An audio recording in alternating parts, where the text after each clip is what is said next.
We are moving right along. We're into the second quarter of our NFL previews. We're looking at the AFC West, and today it is the Denver Broncos. Hello, everybody. I am Jim Derry, and this is your NFL team previews on bet.nola.com, powered by the Datitude Podcast. This is number 9 of 32.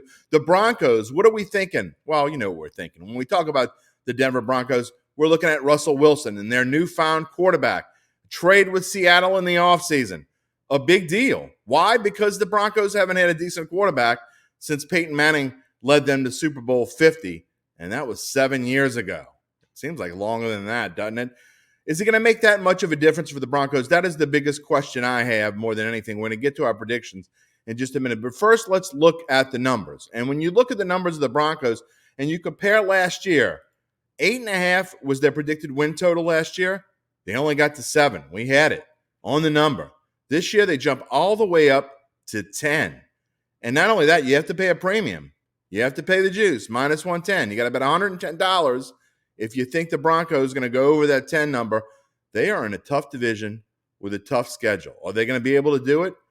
Well, let's look at Russell Wilson, and now not just him, but what he has to throw to and his weapons beyond that. And let's start with wide receiver Cortland Sutton. Now, Sutton is primed to take that next step. He could be one of the top receivers in the NFL. He certainly could be a big-time fantasy receiver. But is he going to make that big of a deal? One of the things that worries me about this receiving core, great, they've got Cortland Sutton.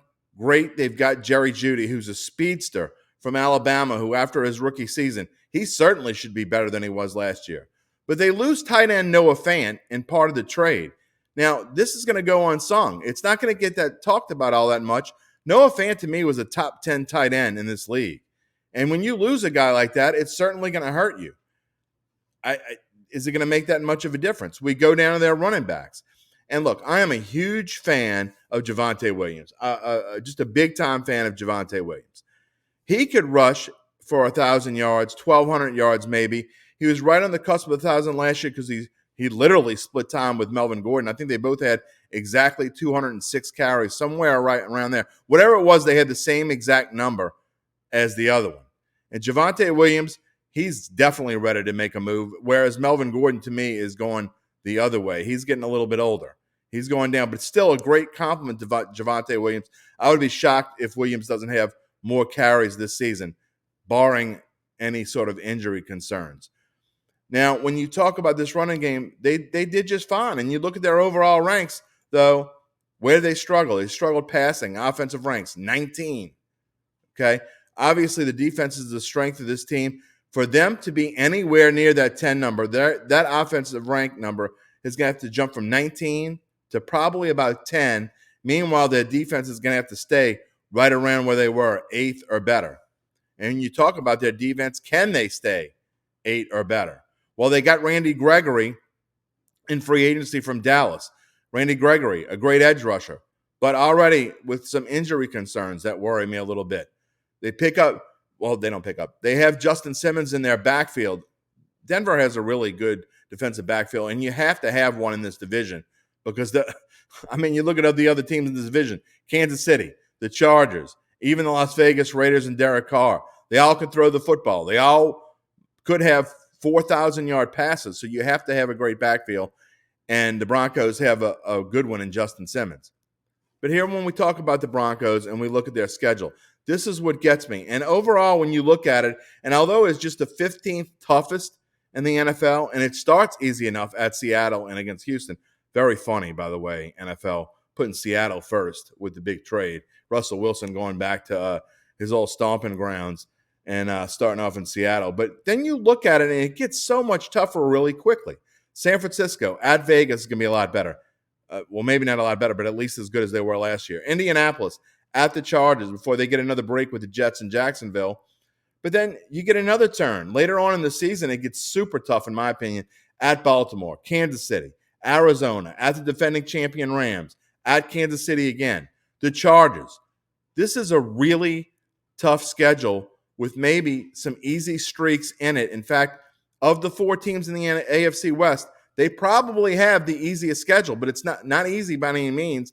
And when you look at the way this schedule ends, the Broncos, if they're going to win 10 games, to me, they've got to have 7 of them by the midway point. I think they have to be somewhere or right beyond the midpoint. I think they got to be 7-2, 7-3, somewhere along there.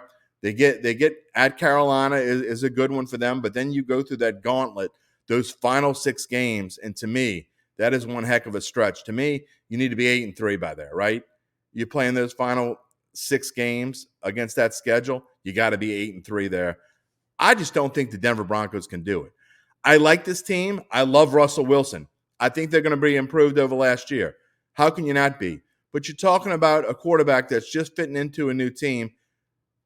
Is there going to be growing pain? Are there going to be growing pains? I'm not sure. But I really don't like this 10 number. I actually think there's value on taking the under here because I think the Broncos are still a year away from taking that next step and being a real contender. And even more, I would love to bet against them to make the playoffs. You can get a plus number there. And when you talk about some of these other numbers, you just can't touch them. You can't touch a division title at plus 250, 2.5 to 1. Some of you might think that's a great bargain. I still think there are 2 teams that are better than them for sure in this division. Maybe all 3 other teams are better than them in the division. We'll get along to them soon enough. But just not enough bargains on the Broncos unless you're taking the under, unless you're taking not to make the playoffs. Let's see what the expert thinks. Moving on to the AFC West, maybe the most fun division we're going to have here. Adam Chernoff of Covers.com is here, our expert, to tell us whether we're on the right track, whether we're on the wrong track, or whether there is no track to be had here. The Denver Broncos getting started here, and obviously the addition of Russell Wilson. I mean, who doesn't love Russell Wilson? I mean, Russell Wilson and Jalen Hurts led me to a fantasy championship last year. I am a huge fan of Russell Wilson. I'm just not sure, Adam, how much he's going to make a difference on this team. And in the grand scheme of things, Randy Gregory comes in on defense. I'm just not 100% sure how much it's going to make that big of a difference. And to me, that 10 number from where they were to leap all the way to 10 with a schedule that I think is fairly tough seems a little bit high for me. Probably my biggest point of indifference in the entire division is the Denver Broncos. Everyone in the division has a brutal schedule. You're playing these other 3 teams 6 times. It's just going to skew those metrics to look a little bit more difficult than any other team is going to have to deal with. It's as competitive of a division going into a year as we've seen in a very long time. Like you mentioned, I'm not entirely sure what to make of the bigger number. I think Wilson and this offense is going to score a lot of points, but there is that defense on the other side. They did come together quite well last year. They've got some great pieces within the secondary. But again, the list of quarterbacks that they face is just brutal. So I think that certainly has an impact too. It's a stay away from me all the way around. Not getting involved with anything on the Broncos preseason. Much stronger opinions from me on the other teams within this division. The Broncos, for me, a little bit too tough to price. Well, we'll get there soon enough because tomorrow we're going to have the Kansas City Chiefs, a team that I find very interesting going into the preseason. We'll talk to you then.